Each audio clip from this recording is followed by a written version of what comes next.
E aí, gente, tudo bem? Sejam bem-vindos ao terceiro episódio do Petcast. Nesse episódio, a gente vai conversar um pouco mais com a Leila sobre arquitetura e cenografia.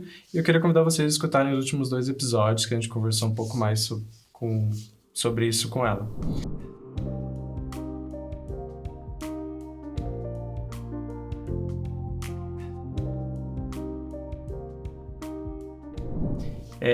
Nesse terceiro episódio, eu queria começar já com uma pergunta para você. Entre todas as áreas que você já atua desde a sua formação, né? Que você falou que é mais de uma década. Qual delas se tornou o seu trabalho preferido e como a arquitetura ela foi útil nesse trabalho em específico? Bom, vamos lá, deixa eu pensar. Nossa, é que são muitos trabalhos, né? E até cruel ter que escolher um trabalho só, deixa eu pensar. Bom, eu acho que um dos meus trabalhos principais é o Estúdio G da TV Cultura, que foi um desafio, na verdade. Eu tinha acabado de entrar na TV e eu queria fazer uma coisa diferente, assim, que mostrasse muito o caráter da arquitetura. Então, eu quis retratar formas geométricas. Só que, assim, essas formas geométricas, elas eram muito complicadas de serem feitas. E tinha todo um processo, a gente sofreu bastante, assim, para conseguir executar, porque eu queria que fosse, assim, perfeitamente, porque era o meu primeiro trabalho ali, e eu acho que era o que ia mostrar, né, quem eu era como profissional e que faria sentido eles terem me contratado para aquilo. Então, foram muitos desenhos feitos. Também vou deixar o link com vocês para vocês darem uma olhada. A gente disponibiliza para todo mundo. Foram muitos desenhos feitos e ele é um estúdio 360. São gravadas, né? Até hoje tem Cartão Verde, tem Fórmula Indy, Copa Paulista, vários clássicos são gravados lá dentro, porque a gente consegue mudar, é uma casca o cenário, então a gente consegue mudar, gravar de vários ângulos, e isso fez com que fosse uma coisa bem diferente, e eu trabalhei muito com LED e tecnologia, assim. Então, ficou uma coisa bem compacta, porque a gente tinha um espaço compacto, mas um espaço tecnológico. E é um trabalho que, assim, eu amo demais. Às vezes eu entro lá, às vezes quando eu tô com um tempinho, eu entro lá, olho, choro. É aquela coisa, assim, do meu filho mesmo, sabe? Então é um projeto que realmente fez muito parte da minha carreira e muito marcante também.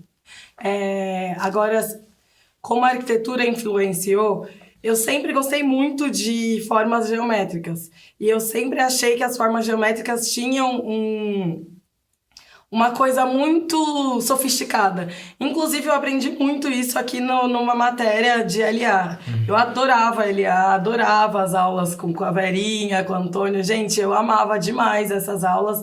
E assim, eu vinha com gosto, com a minha dupla, que era a Márcia, né? E a Márcia, ela é japa.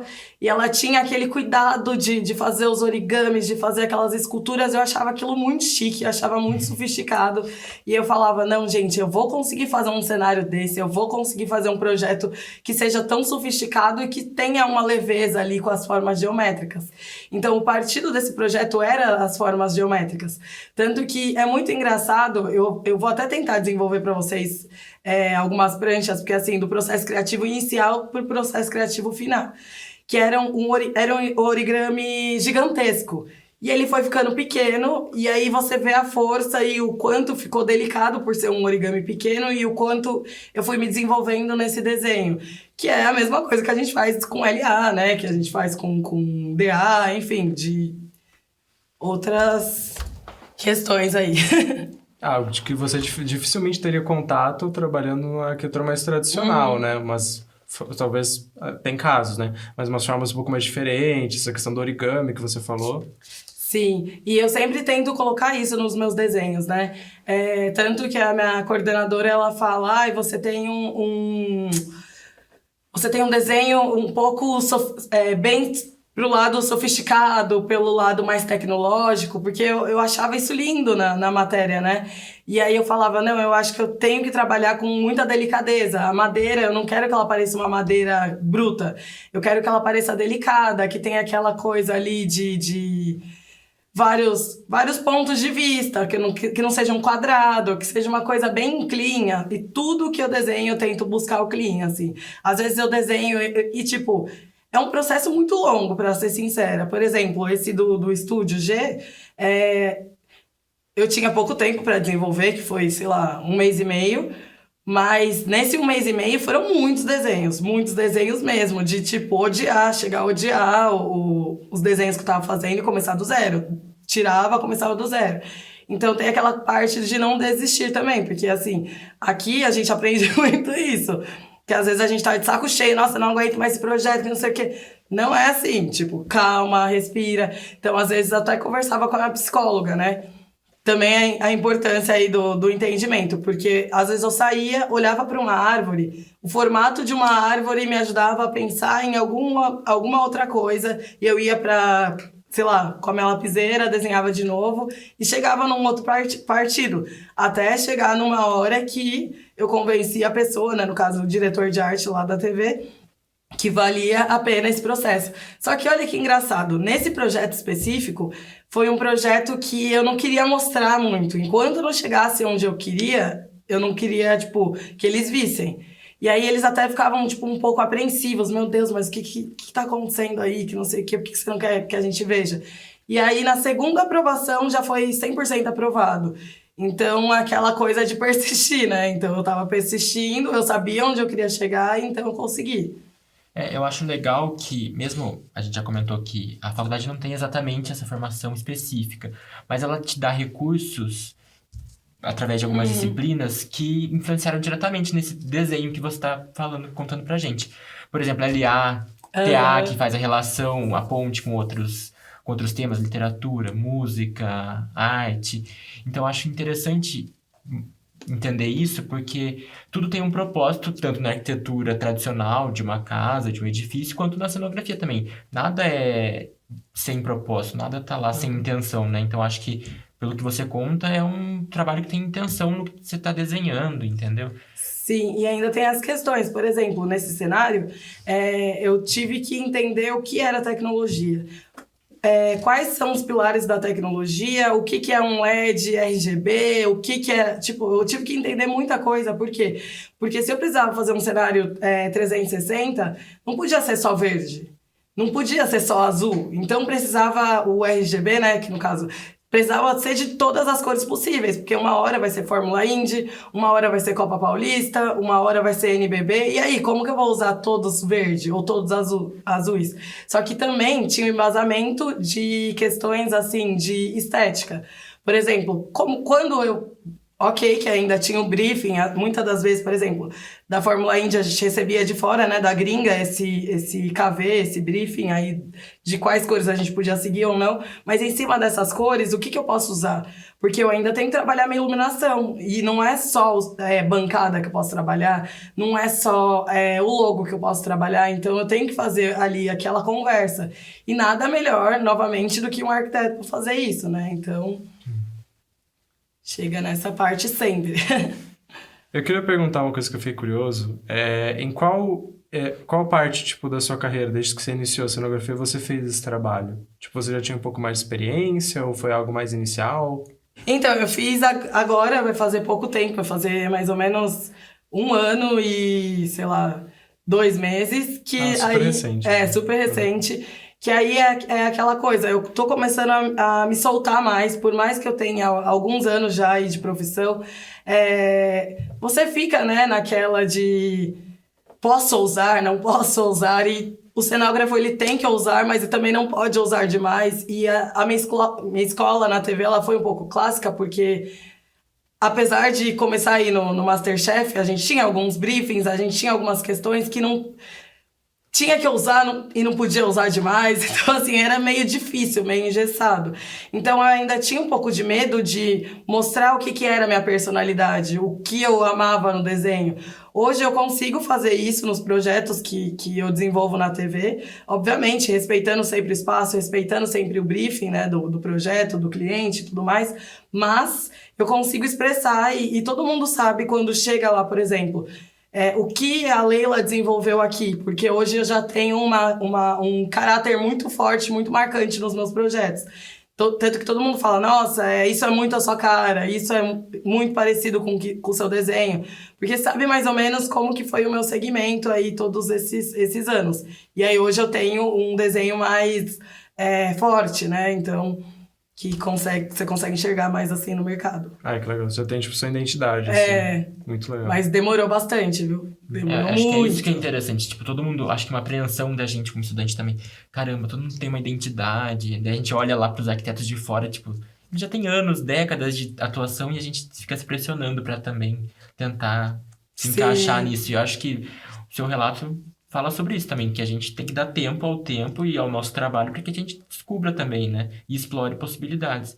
Então, acho que é interessante essa abordagem e que no final chegou numa coisa que você estava satisfeita com o resultado final, isso te agradou e estava respeitando o seu desenho, foi viável. Então, acho que é uma conquista para qualquer profissional, né?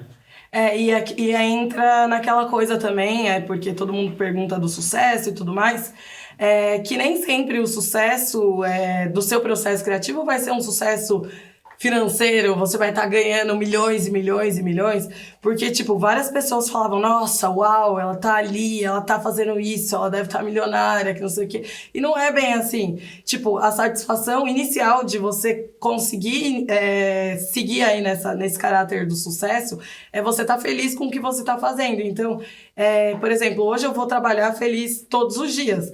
Obviamente, tem dias tristes, tem dias cansativos, mas assim, eu tô ali, eu tenho que fazer um desenho, eu tenho que fazer propostas novas, eu tô feliz porque é o que eu gosto. Diferente de anos atrás, que quando eu tava sendo estagiária, que tipo, eu pensava, vou chegar ali no negócio de interiores e, puta, não gosto tanto de interiores, que não sei o quê. Mas tudo bem, eu tenho que estar ali para ganhar dinheiro. Então, hoje é um pouco mais fluido. E aí, eu acredito que daqui a alguns anos, se Deus quiser, eu volto aqui, conto pra vocês, não, tô milionária, deu tudo certo. Mas eu acho que é questão de processos mesmo, sabe? Agora que tô me sentindo confortável no mercado de trabalho em relação à minha profissão, em relação a meu desenvolvimento técnico, nas técnicas, né, de desenho, nas técnicas de produção, de cenário, de cenografia. Então, assim, é muito diferente, né, tudo isso.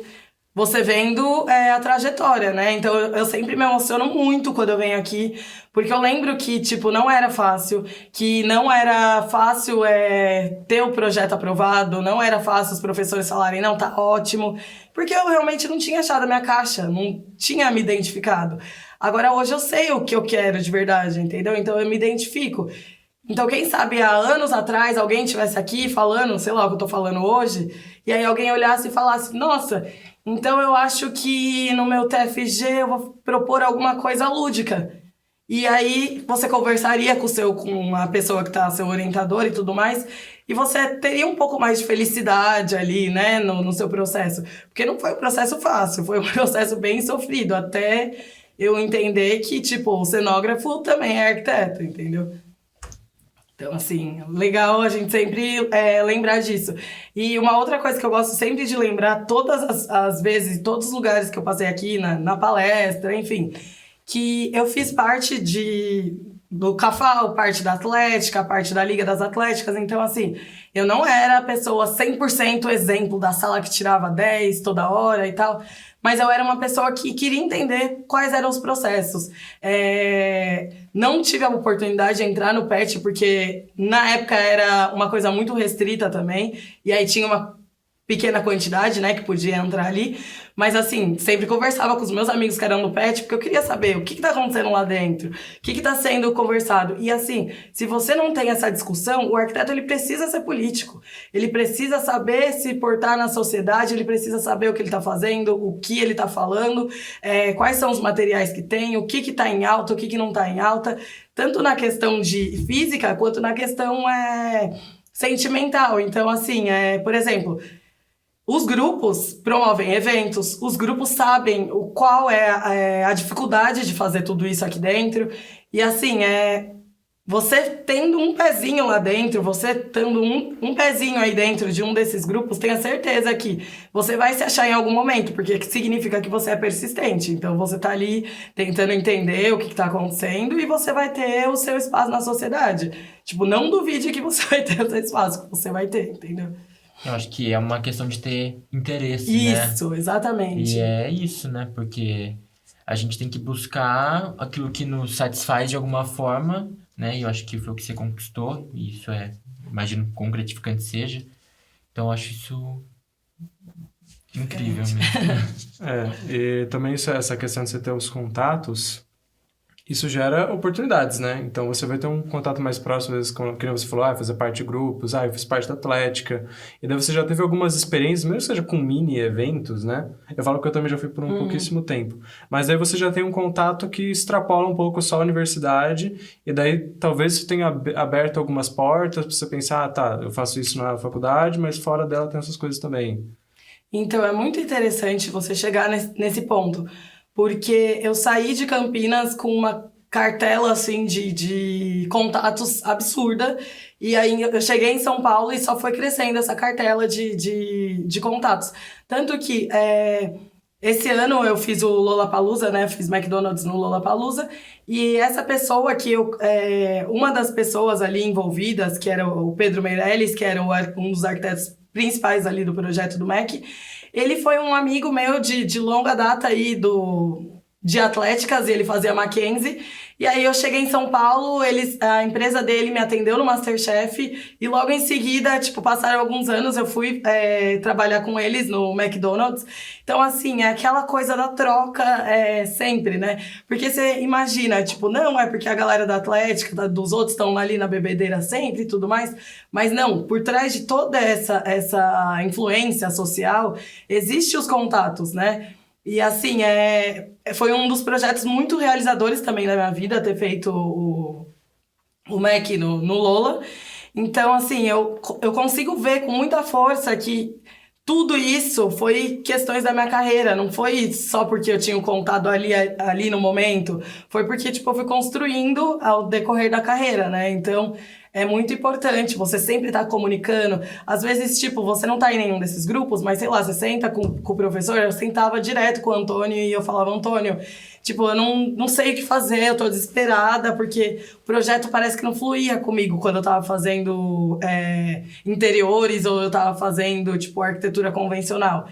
E aí ele começava a extrair, o Antônio, eu acho que foi um dos pilares para eu começar a achar, assim, a minha conquista, assim, sabe, da cenografia, porque ele falava, mas você faz tantos eventos, tenta achar aqui, o que você faria nesse... E ele começava a falar umas soluções, que fazia sentido, uma outra linguagem, que no caso seria a linguagem da cenografia. Então, até no meu TFG, ele não era o meu orientador, mas eu tive uma conversa com ele, eu levei o projeto para ele, e daí ele falou, o que você acha de fazer isso aqui? E lá dentro você faz uma cenografia, que não sei o que. Então, assim, foram partidos que eu queria entender o que estava acontecendo, porque eu estava frustrada, né? Eu não queria sair daqui e me formar e, sei lá, fazer uma coisa que eu odiasse, né? Porque se fosse para fazer alguma coisa que eu odiasse, sei lá, eu voltava a tocar violino na orquestra, alguma coisa do tipo. Mas não, sei lá, foi um investimento alto e eu queria também me sentir pertencente ali no momento. E aí, eu acho que é tudo isso que vocês pontuaram aqui, né? A questão também de estabelecer um contato dentro da faculdade, a questão de conversar muito com seus amigos, assim, eu conversava muito com todos os anos. E os meus veteranos, eu fui eu acho que eu e a Ana Flávia, era uma amiga minha da época, nós fomos as únicas aí no Nacional de Arquitetura, né, no Regional de Arquitetura no primeiro ano. E assim, eu conversava com a galera mais velha e eles falavam, não, se você não tá conseguindo fazer o projeto desse jeito, faz desse jeito, faz desse outro jeito. Então, assim, o meu embasamento de contatos era muito do boca a boca ali, sabe? Eu não era, por exemplo, uma RP da vida, mas eu tinha aquelas pessoas ali que sempre me ajudaram e que sempre me apoiaram. E que até hoje, se eu mando uma mensagem, Hoje eu sei, por exemplo, que tem pessoas específicas em áreas específicas, às vezes até saíram da arquitetura, né, por exemplo. E até os meus amigos, tipo, maiores Meus amigos maiores de arquitetura convencional, tipo Felipe Marcos e tudo mais, eles às vezes me mandam uma mensagem do tipo, Leila, você tem contato de não sei o que lá na cenografia? Você não tem? E assim, a gente meio que se ajuda, né? Porque eu acho que essa é a sacada do arquiteto, se ajudar. Gente, então esse foi o nosso terceiro episódio do PetCast. A gente conversou bastante com a Leila sobre cenografia e arquitetura e eu convido vocês a escutarem também os nossos últimos dois, que ela contou um pouco mais sobre essa transição e tal. E é isso, gente. Queria agradecer de novo o pessoal do Labis pela gravação e pela edição do episódio. E fiquem ligados no próximo que vai ter.